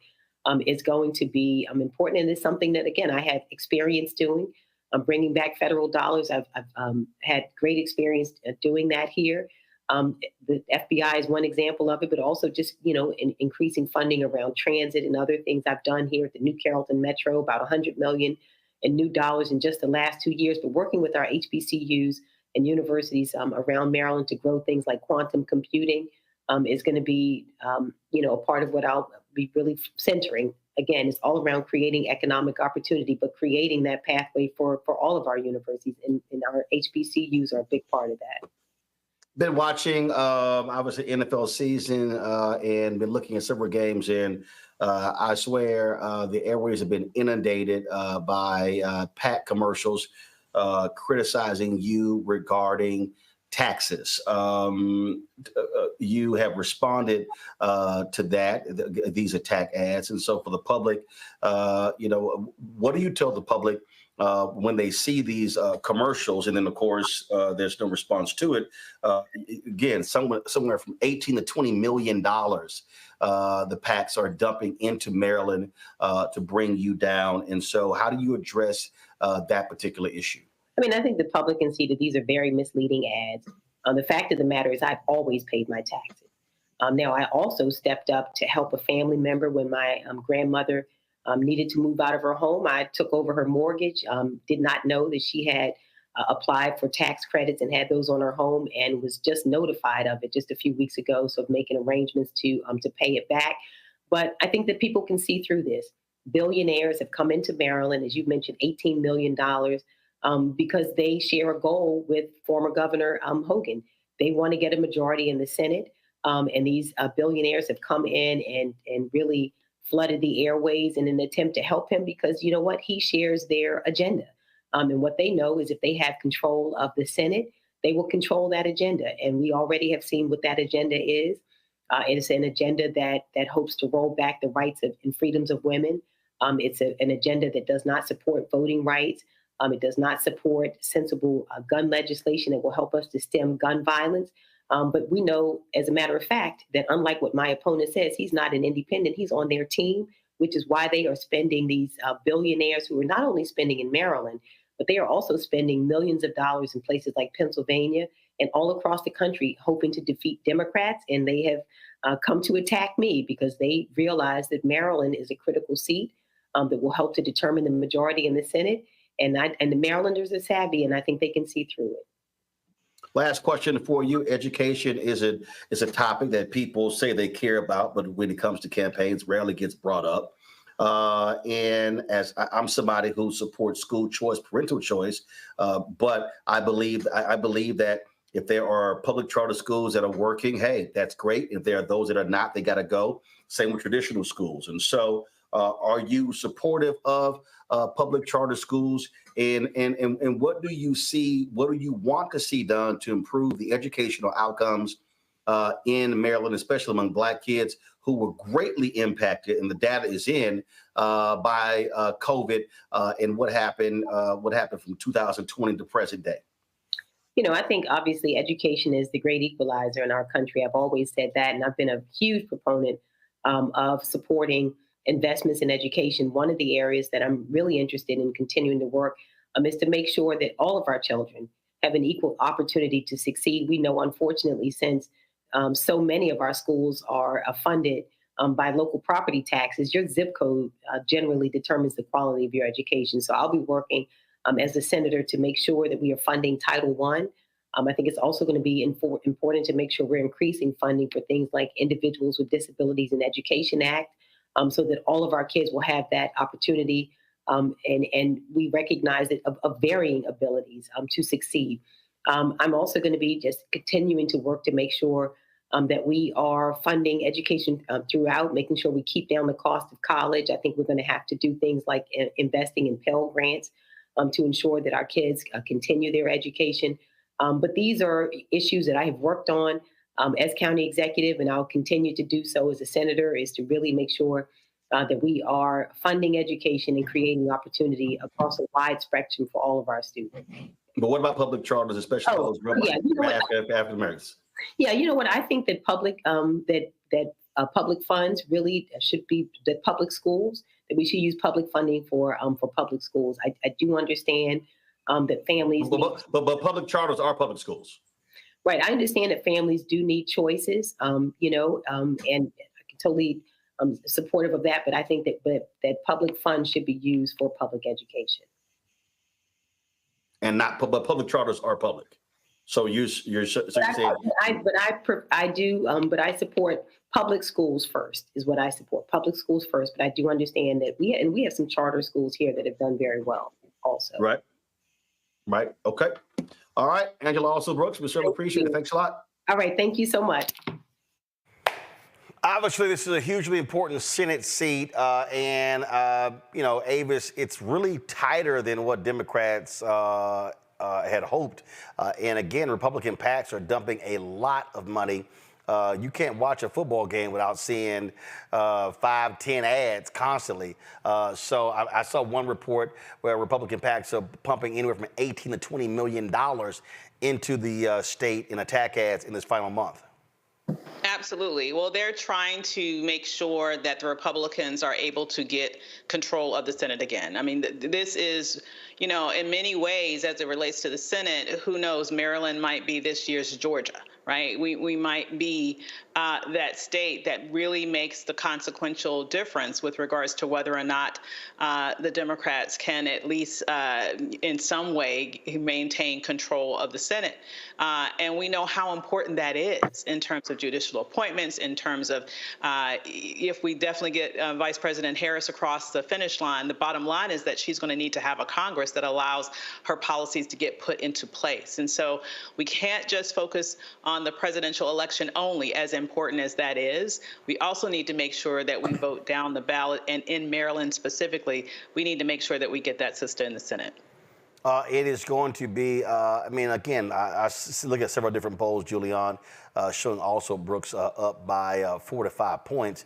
Again, that is a margin that Democrats would prefer to see anywhere from 8 to 10 points, definitely double digits. Maryland has always been Democratic, and Larry Hogan, on the other hand, is a very popular kind of bipartisan figure. Now, people have to look at what he actually says, what he does, not what he says. he flip-flops on choice. He's turned back, as Angela said, he's turned back money from the federal government. He's a typical conservative, but he covers it up with nice. He covers it up with nice. So Mitch McConnell is the one who recruited him to run for this seat. That should give everybody pause. This is going to be a very tight race, and it just means that it's not only it's down ballot, people are excited about the presidential, it's down ballot, but it's also turnout. I mean, turnout in this case is going to be absolutely critical. And I think a lot of people, I hate these polls, Roland, where they say she's leading, because some people will just stay home because they're trifling, and then once she's leading, it doesn't matter. It does matter. Of course it matters. So, as I said, turnout is going to be critical race. I'm a big Alsobrooks fan. I think the world of her. I think she's doing very well. But I don't think anyone can take her victory for granted. We can never take victories for granted, especially when you've got, quite frankly, a snake like Hogan who talks one thing and does another. But to that particular point there, Jolanda, look, he was a two-term governor, got significant black support.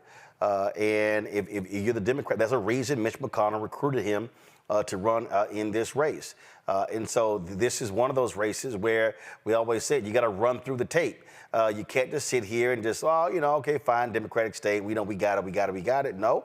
I mean, you got to run hard, which means her campaign has to fight back, has to keep raising money, keep putting out ads, responding to the attack ads, but also pounding the pavement in Maryland to ensure that her voters turn out.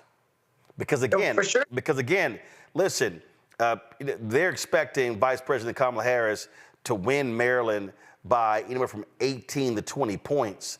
And so if she's winning by 18 to 20 points, there's no reason why this should be a 4 to 5 point race. It shouldn't be, but I also know that Republicans are instigating everywhere ways to steal votes from Democrats. This is a Democratic Senate seat. We need to, at a minimum, maintain it. She needs to run through the finish line. At the end of the day, we need to make sure that the Senate stays Democratic, because the Senate are the ones who help with Supreme Court appointments. And we know that we want Vice President Harris to win the presidency, but if for some reason she doesn't, we need to make sure that the Senate is Democratic so that we don't get 3 more Republican Supreme Court justices, because we see what the Republican Supreme Court justices have done. They've turned back the hands of time and put us back into Jim Crow, women's rights gone, black folks, it's against the law to talk about the impact of racial segregation and racial discrimination. So we've at a minimum got to do that. So we need to work hard to get Alsobrooks elected, because we need to maintain that seat, and then we need to take some others in some other places. But we don't need to take anything for granted, because the Republicans are much more unified than us. And what I'm looking to see is if we are going to fight as hard to win the presidency, the House, and the Senate, right, or do the Republicans, and I mean voting all the way down ballot, all the way down ballot to the local dog catcher, if that's on the ballot, because this country is going to be determined, the future of it, by this election. It's the most important election in my lifetime, probably in a lot of people's lifetimes, because we now have 6 Supreme Court justices who absolutely rule against black people. And again, against black people. Right, and again here, the reason the Senate is so important, because whoever controls the United States Senate, that's where you confirm presidential appointees. And what we're looking at here is that you've got the Tester race in Montana. He's down by about 6 points. Of course, Manchin chose not to run in West Virginia. So the bottom line is Republicans will win West Virginia. And so if they pick up one more, they control the United States Senate, which is also why Democrats said, hey, could we possibly win Texas? Could we win Florida? Those are going to be tough wins there. And so that's why the map is very, very difficult. Democrats are leading in Nevada, leading in Arizona. Sherrod Brown is up 4 or 5 points in Ohio. So that's why the Maryland race is so important. Hold tight 1 second. Got to go to break. We come back. A little bit more on Roland Martin Unfiltered, including Cissy Houston becoming an ancestor. Folks, we'll talk about that and one more story. You're watching Roland Martin Unfiltered. Unfiltered on the Black Star Network. Support the work that we do. Join our Bring the Funk fan club. You can join, send your contribution to, of course, P.O. Box 571. Check some money order. P.O. Box 57196, Washington, D.C. 20037-0196. PayPal is R Martin Unfiltered. Venmo is RM Unfiltered. Zelle, Roland at RolandSMartin.com. Roland at RolandMartinUnfiltered.com. We'll be right back. Of 100 Republicans who worked in national security for Presidents Reagan, both Bushes, and for President Trump, now endorsing Harris for president. She came up as a prosecutor, an attorney general, into the Senate. She has the kind of character that's going to be necessary in the presidency. Vice President Harris is standing in the breach at a critical moment in our nation's history. We have a shared commitment as Americans to do what's right for this country. This year, I am proudly casting my vote for Vice President Kamala Harris. Former generals, secretaries of defense, secretaries of the Army, Navy, and Air Force, CIA directors, and National Security Council leaders under Democratic and Republican presidents, Republican members of Congress, and even former Trump administration officials agree there's only one candidate fit to lead our nation, and that's Kamala Harris. I'm Kamala Harris, and I approve this message. Kamala Harris has never backed down from a challenge. She put cartel members and drug traffickers behind bars, and she will secure our border. Here's her plan: hire thousands more border agents, enforce the law and step up technology, and stop fentanyl smuggling and human trafficking. We need a leader with a real plan to fix the border, and that's Kamala Harris. I'm Kamala Harris, and I approve this message. The overturning of Roe almost killed me. I had a blood clot in my uterus that caused my labor to have to be induced because of the overturn of Roe v. Wade. I wasn't able to get life-saving treatment sooner. I almost died. And that's because of the decision that Donald Trump made.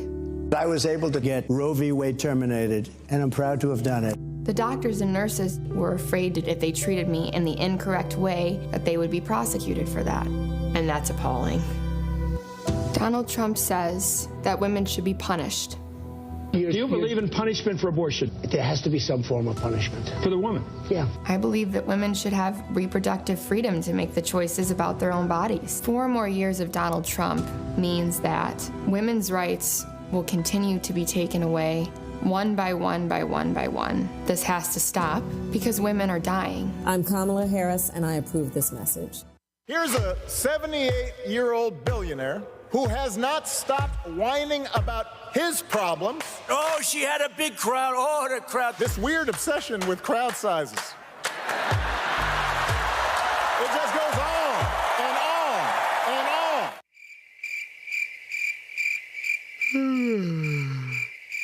America's ready for a new chapter. We are ready for a President Kamala Harris. I'm Kamala Harris, and I approve this message.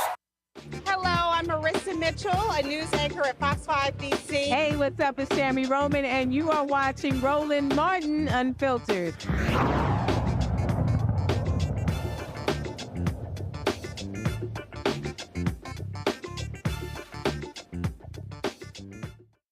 Vice President Kamala Harris's interview with Alex Cooper, the host of the Call Her Daddy podcast, dropped yesterday. During the interview, Cooper asked Harris about comments made by Arkansas Governor Sarah Huckabee Sanders regarding her and being humble and, you know, because she don't have biological children. Ooh, I just love this clapback. I want to ask you a question because again, in speaking about women, there has been a very big fixation on biological children, stepchildren, women that have children versus women that don't have children. It's like a huge point somehow of this entire election, right? I saw the governor of Arkansas said, "My kids keep me humble." Unfortunately, Kamala Harris doesn't have anything keeping her humble. How did that make you feel? I don't think she understands that there are a whole lot of women out here who, one, are not aspiring to be humble. Two, a whole lot of women out here who have a lot of love in their life, family in their life, and children in their life. And I think it's really important for women to lift each other up. You know, I'll tell you, Alex, one of the things that I have really enjoyed about where the discussion has gone, one of the places it's gone, we have our family by blood, and then we have our family by love. And I have both. And I consider it to be a real blessing. And I have two beautiful children, Cole and Ella, who call me Mamala. We have a very modern family.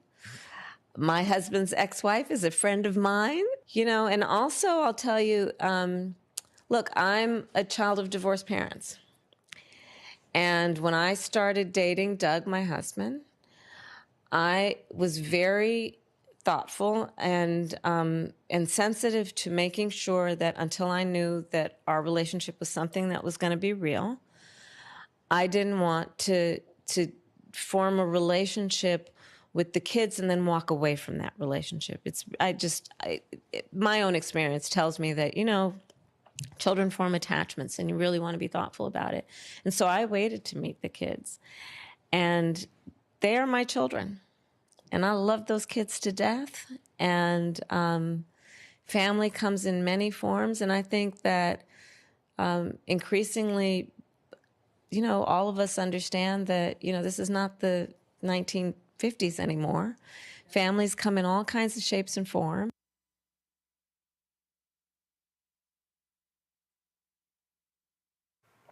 All right, folks. That's the full clip, or did it just freeze? What happened? Y'all talk to me. Okay. All right. So, first of all, so I'm wearing my color of change, voting while black shirt. But I might need to get a new T-shirt saying, I'm not aspiring to be humble. See, if that comment by Sarah Huckabee Sanders is what we call bullshit. And so let me speak to this because I think the problem that people seem to have is this is often spoken about to women not having children. Well, if you married, you and your husband don't have children. I don't have biological children. I ain't got no kid running around nowhere in the world. Now, not having biological children also allowed me to be in the position to be able to raise 6 of my nieces. Different nieces at different times. At first it was 2, then later it was 4, then later it was 6, then it was back to 2, then it was back to 4, then it was back to 6. All of that took place over some 20-plus year period. And so I remember a friend of mine actually had asked me, hey, what about adopting? I said, well, God ain't never told me to adopt. And literally it was a few weeks later when my sister and her 2 children fled to my home, leaving an abusive marriage. I say that because I think it's beyond idiotic for these people who are stuck on stupid, questioning somebody. You don't have any children? No, not everybody wants to have children, or it just don't happen for whatever reason. There's nothing wrong with that. But it shows you the sheer ignorance of a Sarah Huckabee Sanders and a J.D. Vance when they thumb their noses at people because they look at, frankly, women as procreation vehicles. Come on. That literally is the state of mind of many of these Republicans. See, many of these white conservatives The reason they are so anti-abortion because they can't stand the fact that white people stop having kids. Right. That is a large part of this whole conversation. So they are so angry about the great replacement theory. Well, you can't put that on black people because y'all stop screwing. that ain't on. That's not on black people. But I really wish people would chill with this antagonistic view towards women and couples who opt not to have children. There are people who some have grown up and they've had very difficult experiences with their biological parents. Others have said, you know what, I want to live my life the way I want it, and so therefore I don't want to have kids. That's your business if you choose not to. But as you heard the vice president say, they are in a co-parenting relationship. So I just think it's shameful what Sarah Huckabee Sanders said, and dishonest, pathetic, and she really, Avis, should just shut her damn mouth. Hello. Yes, she should. Absolutely. As, Coach Walls would say, mind your own damn business, right? But I have to say what you're saying here is hitting the nail on the head. People have the right to make the choices in their lives that they want to make. And it's very interesting that J.D. Vance, for example, I never hear him critiquing men who choose not to have children. I only hear him critiquing women who choose not to have children. I think it's completely tied to this great replacement theory, because the challenge for them might not be necessarily that white women are only having less children. It might be that the white women are having less children with white men, because when they have children with other men, they are no longer white, okay? So I'm just saying all that to say, mind your own damn business, and people have the right to choose or not to choose to have children, and that is their say. Julian? I call myself the other mother. I don't have children. I didn't want children. I'm too mean to have children. I know that. But I have nephews who spend time with me, who I fly all over the country when I'm here, there, or everywhere. I think you met one of them one time, Anya. I have, godchildren, many of them. My godchildren, who's here in D.C., hangs out with me from time to time, basically. And I've got, so many young ladies who went to Bennett and our friends. A young lady just named her child after me, Julianne White in Houston, Texas. So, we nurture in the ways that we're comfortable nurturing. But it should not be about politics. This should not be raised in a political context. Sarah Huckabee Sanders has always been a little off. And clearly, we're not even going to go through her record. It raised eyebrows all over the place. One of the first things she did was attempt to abolish critical race theory in Arkansas when she became governor. But that girl is not wrapped too tight, as far as I'm concerned. Look at her record as press secretary with the Orange Man and some of the things that occurred with her. So she needs to, mind your damn business, keep your mouth shut, and, put a bag over your head and just go away. She really is disgusting. But someone's marital status, children, that should not be a part of a policy conversation, period.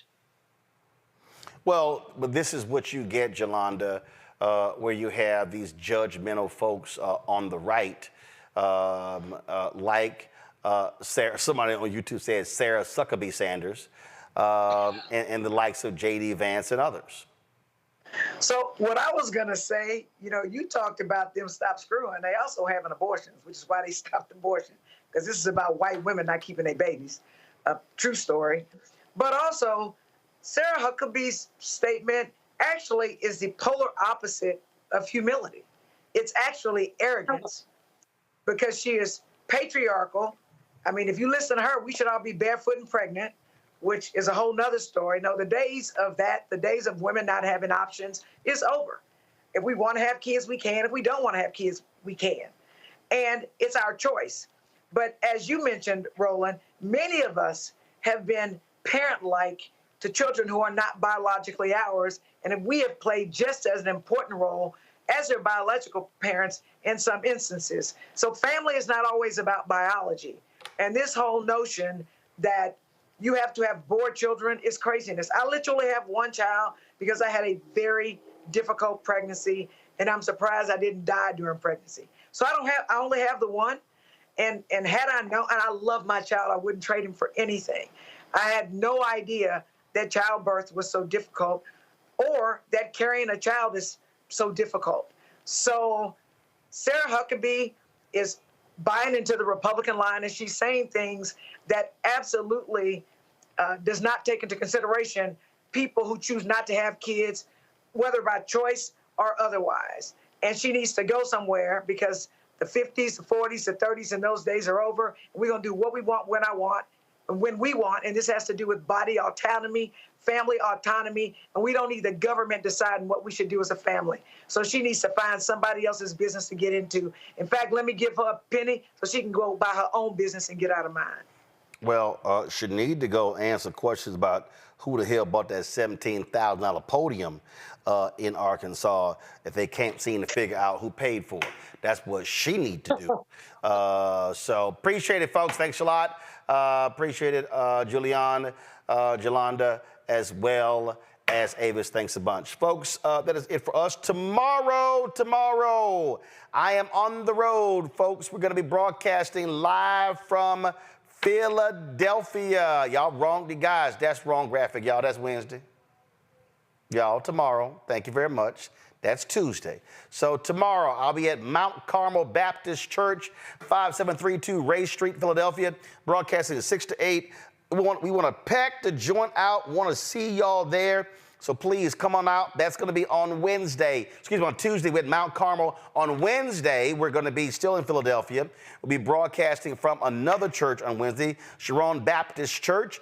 So look forward to you there. So tomorrow, again, we're going to be at tomorrow at church with Pastor Moore. Going back to the other graphic. So this is tomorrow, Mount Carmel Baptist Church. That is tomorrow. We'll be there. And then Wednesday as well. And then on Thursday, we'll be broadcasting live from Lincoln University, talking politics and looking forward to it. So, folks, that's it. Support the work that we do, y'all. Going on the road ain't cheap. How we bring staff and all our equipment and all this sort of stuff along those lines. So your support is crucial to our work. You can join our Bring the Funk fan club. Send your check and money order to P.O. Box 57196, Washington, D.C., 20037-0196. Not Cash App, because Cash App is really tripping, y'all. And so we still working through all the drama with him. PayPal is R. Martin Unfiltered. Venmo is RM Unfiltered. Zelle, Roland at RolandSMartin.com. Roland at RolandMartinUnfiltered.com. Download the Black Star Network app. Apple phone, Android phone, Apple TV, Android TV, Roku, Amazon Fire TV, Xbox One, Samsung, Smart TV. Be sure to get a copy of my book, White Fear, How the Browning of America is Making White Folks Lose Their Minds. Available bookstores nationwide. That's it, folks. I'll see y'all tomorrow. Holla! Black Star Network is here. Oh, no punch! I'm real revolutionary right now. Thank you for being the voice of Black America. All momentum we have now, we have to keep this going. The video looks phenomenal. See, there's a difference between Black Star Network and black-owned media and something like CNN. You can't be black-owned media and be scared. It's time to be smart. Bring your eyeballs home. You dig?